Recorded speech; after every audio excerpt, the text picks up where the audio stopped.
Hello everyone, welcome to another video from Your Tech Today. In this video, I'm going to give you my final verdict about the Xiaomi Redmi Note 3.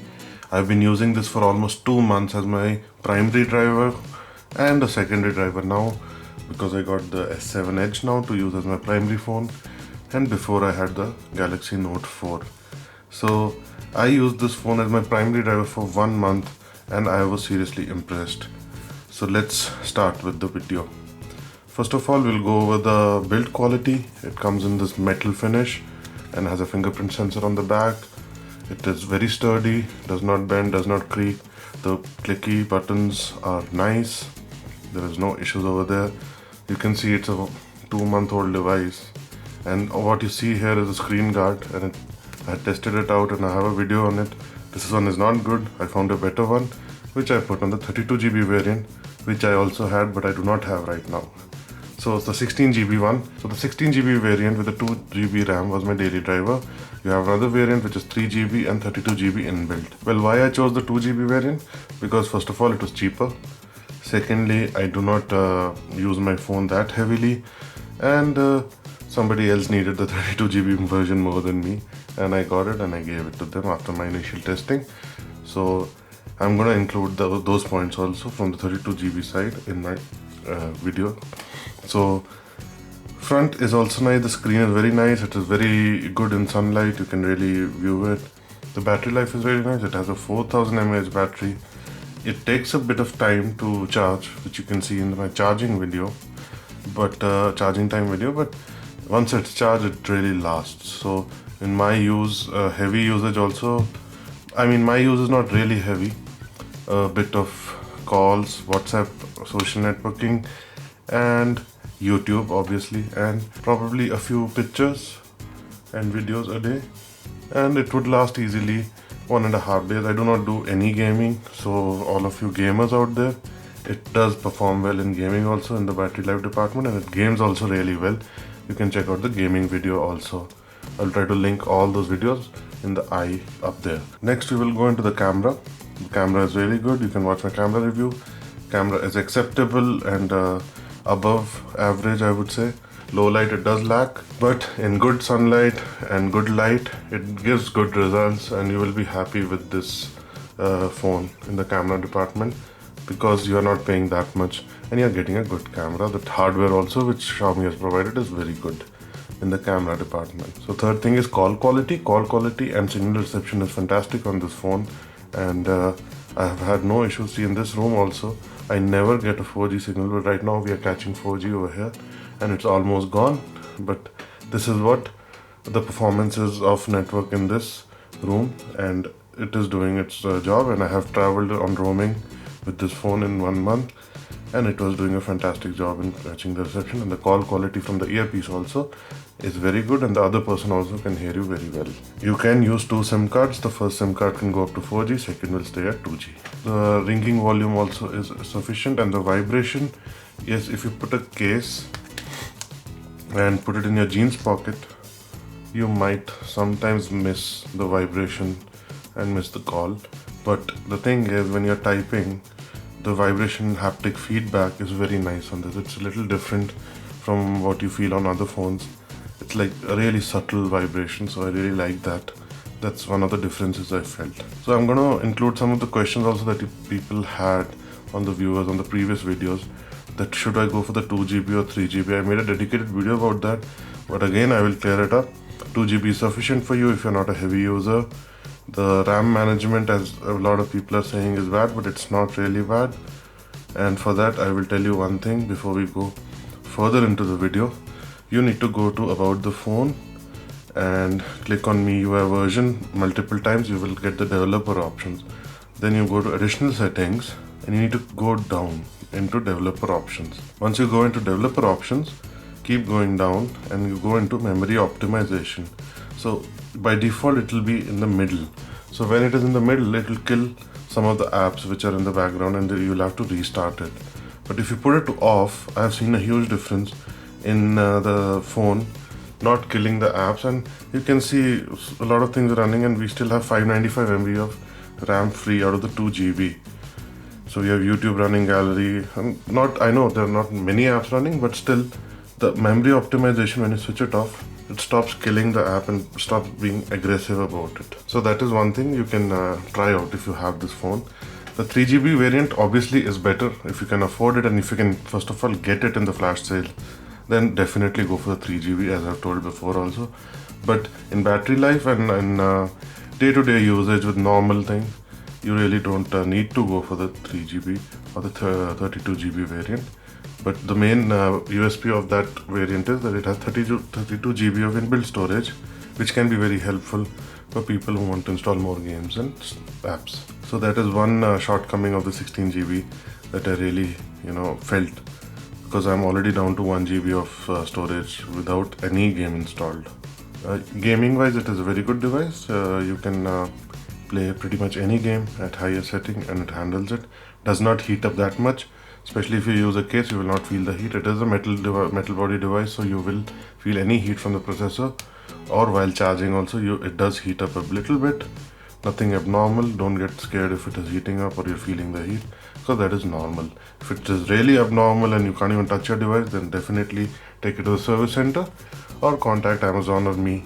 Let's check out the speaker quality quickly. So I have some royalty free music. Okay, not this. Let's play this. The speaker is on the back. Doesn't get muffled that easily. Sufficient, I would say. Not very loud, quality is also adequate.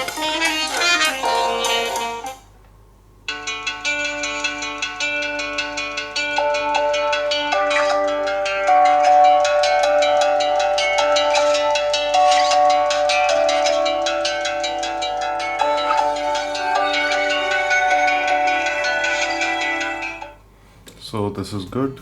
Let's check out some YouTube. Let's see this one. Myntra's Appreciate Yourself sale starts tomorrow 9 PM. Download the app and get ready to shop.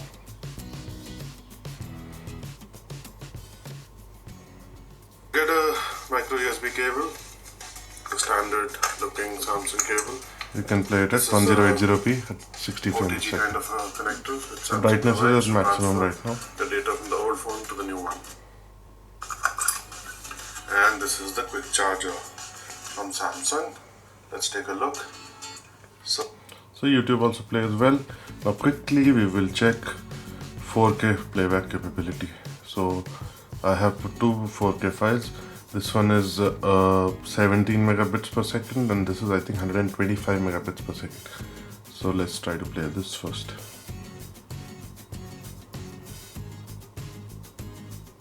Let's check the information.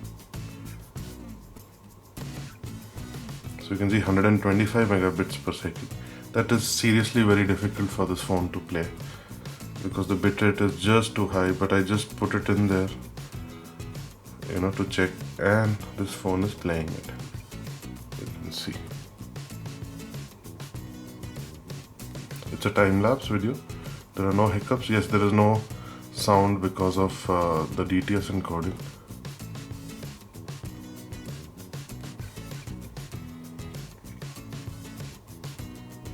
So in the hardware encoder decoder mode, it is playing flawlessly.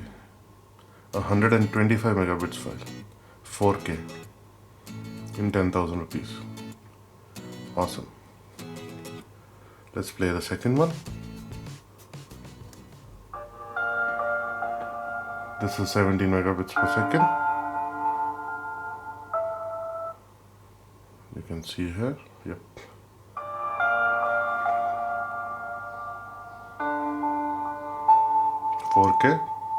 Playing again, no issues.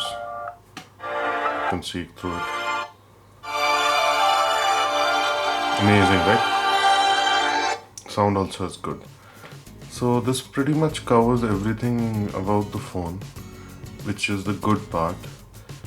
Now a few of the negatives. First one, which I'm going to point out, is a software thing, that you can't really adjust the volume of the ringer, that is the ringtone, and the notification separately. So if you adjust the volume of the ringtone, you have to also it gets simultaneously adjusted the notifications also, whereas in Samsung I'm used to changing the notifications to a lower level and keeping the ringtone at a higher level. Second con I would say is it charges a bit slowly. It is a 4000 mAh battery, so they should have tried to put at least quick charge 2.0 in this, but sadly that is not the case, and you'll have to wait some time for it to get charged, but the battery lasts long. I'm just nitpicking again because this is overall a very good product, and please don't mind the screen guard that is coming off from the edges. That is a low quality one. Thirdly, it wasn't a con, but when I bought the phone, it had some software issues, and which Xiaomi slowly fixing.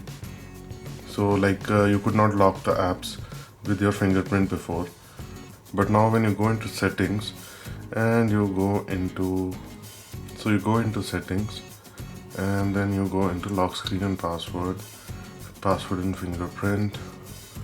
Let me just enter it quickly. So after a software update, it has given the feature of app lock. Still the fingerprint, press the fingerprint to take a photo from the front camera is not available, but Xiaomi will make it available slowly because they have been working on the updates pretty nicely. So this app lock feature has come.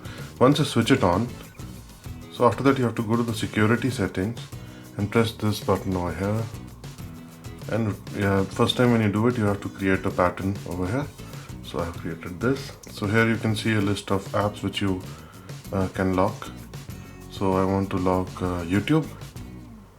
So let's go open up YouTube. So either you can draw the pattern to unlock, or you can press the fingerprint and it will open the app. So that's a good thing. But all these features were not available 2 months back when I bought this phone. So slowly Xiaomi is improving. Memory optimization is also improved in the past few days, and the past update was really good. So overall guys, my verdict is, I know the video is going long. I've told you all things I like and dislike about the phone, and overall I would say it's a pretty good device right now for the money, that is 10,000 and 12,000 for the 16 and 32 GB, and definitely if you can buy it. And the biggest con of this phone is that it's very hard to buy, so if your luck works, register for the sale and press that buy button, and if you get it, it's a good phone. If you're looking for a phone with pretty much everything it does well, so you can go for it. And Xiaomi is known to make good devices, and they have a good service center network also in India, so you should not be worried about the after sale service also. And the build quality is also good, and especially if you buy it through Amazon, you always have the 10 days of replacement warranty as of now. So if anything is wrong with your device, my 32 GB did come damaged on top, and they replaced it easily within a day. And one more con which I forgot to tell you is that the fingerprint sensor sometimes stops responding. I don't know why. I sometimes doubt that my fingerprints are damaged or I have a cut or something, but that is one of the issues. So if your fingers are even slightly wet or if you're slightly sweaty, the fingerprint will stop responding. And I have got this feedback from many people who are using this phone that oh my god, my fingerprint is not working, fingerprint sensor is not working. So you need to put in your password, and once it unlocks, the next time you do it, you wipe your finger or you wipe it, you need to clean this also a bit, and it starts working. But otherwise it's pretty responsive. When it works, it's really good, but sometimes it can give you a small issue. No need to get alarmed. I just wanted to mention it to you. So the phone does come with an IR blaster, and it comes with its own app, the Mi Remote. So you don't need to download something like Peel, Smart Remote or anything. So you open the app and you can see I have a lot of remotes already added. It is a very easy process. You just press the plus button and select the kind of device you want to add, and it has almost all the devices listed over here. Only thing is it works with all the devices in my house, but it has a camera, this thing, remote thing, so it does not work with my Canon cameras. I don't know why. So that's the only thing I wanted to say. But with all the other devices, the AC, the Logitech speakers, everything, this IR remote is working pretty well. And the app also is pretty nice. It's much easier to use than the Peel remote app. So guys, that pretty much wraps up this review of the Xiaomi Redmi Note 3. And I hope you could get a better understanding of the device and what it feels like.